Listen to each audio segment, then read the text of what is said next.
Welcome back, folks. It is a wonderful Monday evening. I'm Josephine Sage. Let's jump right into the forecast right now as we take a look outside at America's Mattress Live Tower Cam.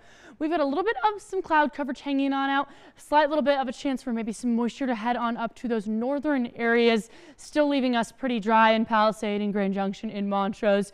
But as we also take a look at those weather headlines right now, we're going to notice those temperatures are going to hit those triple digits at least into tomorrow for the 4th of July, with winds between 10 to 35 miles an hour are possible, finally calming on down closer to that end of Wednesday and into Thursday area. And there's a slight chance for some showers still today and maybe even later this work week over those southern areas closer to the San Juan Mountains.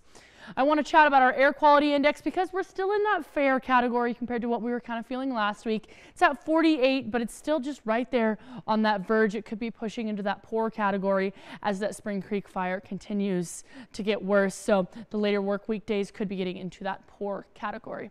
As we take a look at that radar, this is that smoke that's being picked on up, some of that debris in the area, and those showers are going to start moving on, of course, along those more northern areas, leaving us, of course, just a little bit of some cloud coverage hanging on out. And that's actually due to this kind of low pressure that's centered kind of over Mexico right now. But we'll notice as we push into tomorrow, a little bit of a high pressure system is going to start moving on in over that Great Basin.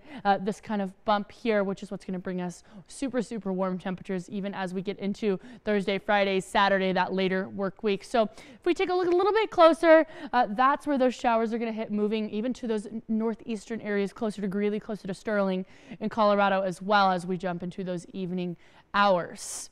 And there's still that red flag warning active. We were just chatting about it, Rob just did, but we've got that fire weather warning, which goes hand in hand with that active in Mesa County, as well as all of those surrounding counties, at least until 9 p.m. tomorrow. That means low humidity, gusty winds, and warm temperatures, of course. So please be careful if you're setting off those fireworks tomorrow evening.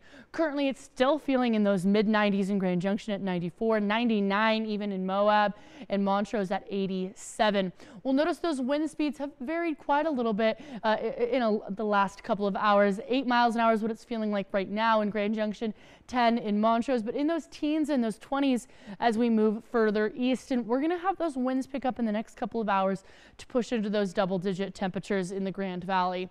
The top wind gusts throughout today have been in those upper 20s and even in those 30s as well. That pollen forecast hasn't really shifted too much. We still have low tree pollen, high grasses, low weeds, and some moderate mold in terms of those irritations hanging on out. And I was talking about the 4th of July. We'll notice tomorrow's high is going to be 100 degrees, and those overnight temperatures after the afternoon hours are going to be in those 60s. So I kind of want to chat about keeping your dogs safe during those fireworks shows. Try and keep your dogs away from those fireworks if you can. Make sure you have proper ID, proper collar. Try to create a safe space for them and maybe try to play some white or gray noise in the background. Comfort your dog, and if you can in those early evening hours, try and walk your dog first. That extended forecast is going to show us again those triple-digit temperatures and those upper 90s hanging out for the long run. Montrose, of course, is just a few degrees on that cooler side of things, maybe 8 to 10 degrees, but it's still going to stay warm for the long run.